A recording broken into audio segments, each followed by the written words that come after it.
అలాగే నమస్తే అండి. అధికారాన్ని అడ్డం పెట్టుకొని ఎన్ని అరాచకాలంటే అన్ని అరాచకాలు చేశాడు మా జగన్మోహన్ రెడ్డి. ఈరోజు ఈనాడులో వచ్చిన వార్త కాకినాడ పోర్టుకు సంబంధించి ఒకసారి చదివి వినిపిస్తాను చూడండి. కుట్రదారు జగనే, అమలు చేసింది వైవి సుబ్బారెడ్డి కుమారుడు విక్రాంత్ రెడ్డి. అక్రమ కేసులు పెట్టి జైలుకు పంపుతామని బెదిరించారు. కాకినాడ సీపోర్ట్ సెజ్లోని 3,609 కోట్ల వాటాలు బలవంతంగా లాక్కున్నారు. వారిచ్చినంతా తీసుకొని సంతకాలు చేయాలని ఒత్తిడి తెచ్చారు. ఈ వాటాలన్నీ జగన్కేనని విక్రాంత్ రెడ్డే చెప్పారు. అతను చెప్పింది చేయాలంటూ జగన్ ఆదేశించారు. తప్పుడు ఆడిట్ నివేదికలతో బెదిరించి వాటాలు అరవిందోపురం కేవీ రావు ఫిర్యాదుతో సిఐడి కేసు నమోదు. నిందితులు ఎవరంటే వై విక్రాంత్ రెడ్డి, వైవి సుబ్బారెడ్డి కుమారుడు, విజయసాయిరెడ్డి వైసీపీ ఎంపీ. అంటే జగన్మోహన్ రెడ్డి తర్వాత పార్టీలో అంతటి స్థానం విజయసాయిరెడ్డిగా ఉంటుంది. తర్వాత పి శరచంద్రారెడ్డి, విజయసాయిరెడ్డి అల్లుడు సోదరుడు, ఇంకా శ్రీధర్ అని చెప్పేసిన ఒక ఆయన అరవిందోకి సంబంధించి డైరెక్టర్లు. ఒక్కసారి చదివి వినిపిస్తాను చూడండి. వైకాపా హయాంలో నాటి ముఖ్యమంత్రి జగన్మోహన్ రెడ్డి దాష్టికాలు, దోపిడీని కళ్ళకు కట్టే మరో ఉదంతం వెలుగు చూసింది. కాకినాడ పోర్టు సెజ్లోని 3,600 కోట్ల విలువైన వాటాను కారుచౌకగా కొట్టేయడానికి జగన్ కుట్ర పన్నితే దాన్ని ఆయన బాబాయ్ వైకాపా ఎంపీ వైవి సుబ్బారెడ్డి కుమారుడు విక్రాంత్ రెడ్డి తూచా తప్పకుండా అమలు చేసిన వైను బాధితుడి ఫిర్యాదుతో బయటపడింది. మీతో పాటు మీ కుటుంబ సభ్యులపైన అక్రమ కేసులు పెడతామని, అరెస్ట్ చేసి జైలుకు పంపిస్తామని, మీ వ్యాపారాలన్నీ మూయించేస్తామని తనను బెదిరించి ఒత్తిడి చేసి కాకినాడ సీపోర్ట్ లిమిటెడ్లోని 2,500 కోట్ల విలువైన వాటాలను 494 కోట్లకు, కాకినాడ సెజ్లోని 1,109 కోట్ల విలువైన వాటాలను 12 కోట్లకు బలవంతంగా అరబిందో సంస్థకు బదలాయించుకున్నారని బాధితుడు కర్ణాటి వెంకటేశ్వరరావు కేవీరావు సిఐడికి ఫిర్యాదు చేశాడు. ఈ మేరకు సిఐడి కేసు నమోదు చేసింది. ఇది వార్త. జగన్మోహన్ రెడ్డి అధికారంలో ఉంటే సరిపోతే ఎవరిని వదలడో అనడానికి ఇది ఒక నిదర్శనం అన్నమాట. మరి జగన్మోహన్ రెడ్డి ఎందుకు అనుకుంటున్నారు? కోట్ల రూపాయలు ఎలా సంపాదించేసాడు అనుకుంటున్నారు? తన తండ్రి అధికారంలో ఉన్నప్పుడు, అంటే వైఎస్ రాజశేఖర రెడ్డి గారు అధికారంలో ఉన్నప్పుడు అన్ని కోట్ల రూపాయలు, అన్ని వేల కోట్ల రూపాయలు, లక్షల కోట్ల రూపాయలు ఏ విధంగా సంపాదించేసాడు అనుకుంటున్నారు? ఇలాగే అందరినీ బెదిరించి బెదరగొట్టి మీ పైన అక్రమ కేసులు పెడతాము, మీ కుటుంబ సభ్యులను జైలుకి పంపిస్తాము, మిమ్మల్ని జీవితంలో బయటికి రానము, మీరు అక్కడ అసలు వ్యాపారాలు చేయడానికి కుదరదు, ఏ వ్యాపారం చేసినా అందులోకి మాకు వాటా ఉండాలి అని చెప్పి బెదిరించి భయపెట్టి ఏకంగా పోర్టులోని వాటాను కూడా అరవిందోకి కట్టిపెట్టేశారండి. నిందితులు వాళ్ళే చదివి వినిపించాను కదా ఇందాక. పోర్టులో వాటా కోసం రాక్షస రాజకీయం, ఆడిట్తో తప్పులు చూపించి కేసులు పెడతామని హెచ్చరిక, జైలుకి వెళ్తారా వాటా ఇచ్చి బయటపడతారా అని బెదిరింపు. ఇది పరిస్థితి. ఇదే వార్త ఆంధ్రజ్యోతిలోనూ కూడా వచ్చింది. ఇంకా క్లియర్గా చదివి వినిపిస్తా అక్కడ.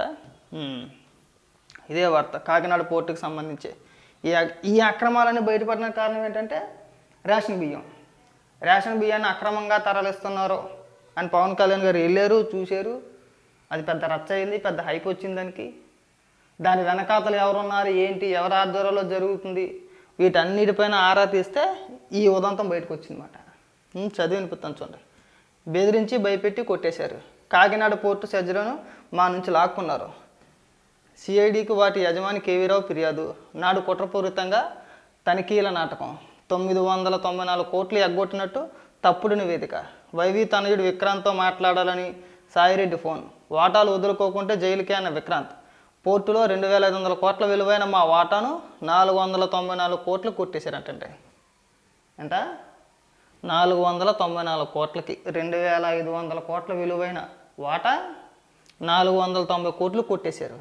సెజ్లో 1,104 కోట్ల షేర్లకు గాను 12 కోట్లే. మరీ దారుణం. అయితే పెద్ద మనసుతో ఇచ్చేసామని జగన్కు విక్రాంతి కబుర్లు.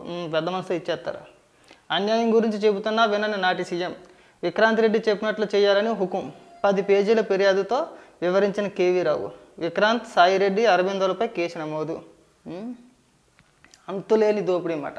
మామూలు దోపిడీ కాదు. అరవిందో కోసం చరిత్రలో చూడని దారుణాలు. అంటే ఏ వ్యాపారం అయినా సరే, ఎవరు చేసినా సరే అందులో వాటా ఖచ్చితంగా జగన్మోహన్ రెడ్డికి కానీ, జగన్మోహన్ రెడ్డికి సంబంధించిన వ్యక్తులకు కానీ ఉండాల్సిందే. దాని ద్వారాగా వచ్చిన ఆదాయం తిరిగి మళ్ళీ జగన్మోహన్ రెడ్డి ఖాతాలోకి వెళ్ళాల్సిందే. జగన్మోహన్ రెడ్డి ఆస్తులు కూడబెట్టుకున్నాడు, సంపాదించుకున్నాడు అనడానికి ఇది మరొక ఉదాహరణ అన్నమాట. ఇక్కడ చూడండి, చెప్పాను కదా, అంతులేని దోపిడీ. అరబిందో కోసం చరిత్రలో చూడని దారుణాలు. 10% చేతిలో పెట్టి మెజారిటీ వాటా లాక్కున్నారు. అంటే 10% చేతిలో పెట్టి మెజారిటీ వాటా లాక్కున్నారు.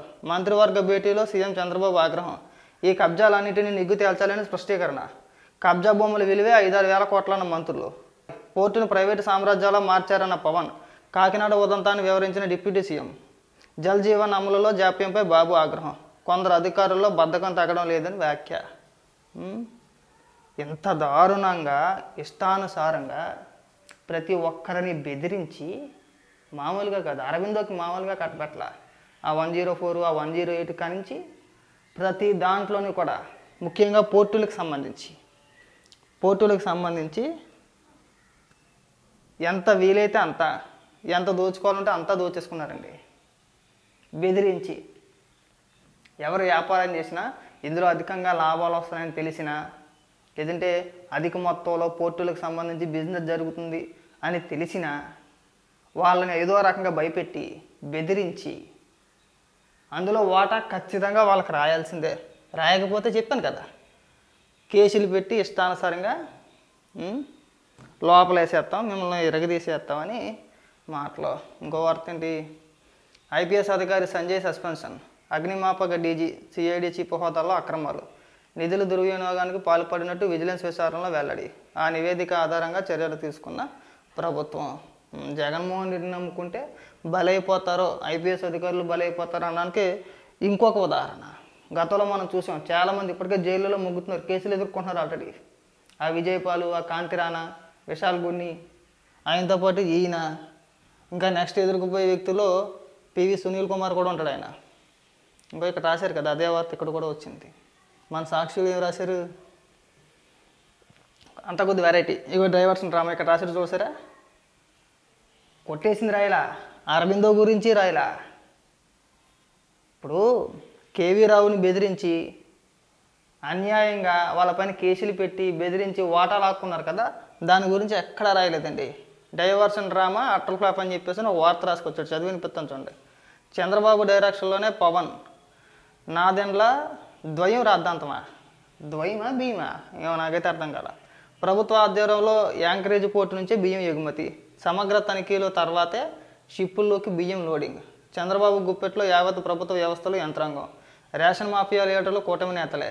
పయ్యావులు వియ్యంకుడి బియ్యం షిప్పు ఎందుకు తనిఖీ చేయలేదో పయ్యావుల కేశవ్ గారు నిన్నే చెప్పారు. మీకు ఎవరికైనా అనుమానం ఉంటే అక్కడికి వెళ్ళి చెక్ చేసుకోండి, మా వియ్యంకుడు బియ్యం ఎగుమతి చెయ్యట్లేదు అని చెప్పేసి ఆయన క్లియర్గా చెప్పాడు. డైవర్షన్ రాజకీయాలకు బాబు కొట్ర. కాకినాడ పోర్టులో అరబిందో సంస్థ కొన్నది 41%. కొన్నాడంట. ఎంతండి? వీళ్ళు రాసిన వార్త చూసారు ఇక్కడ.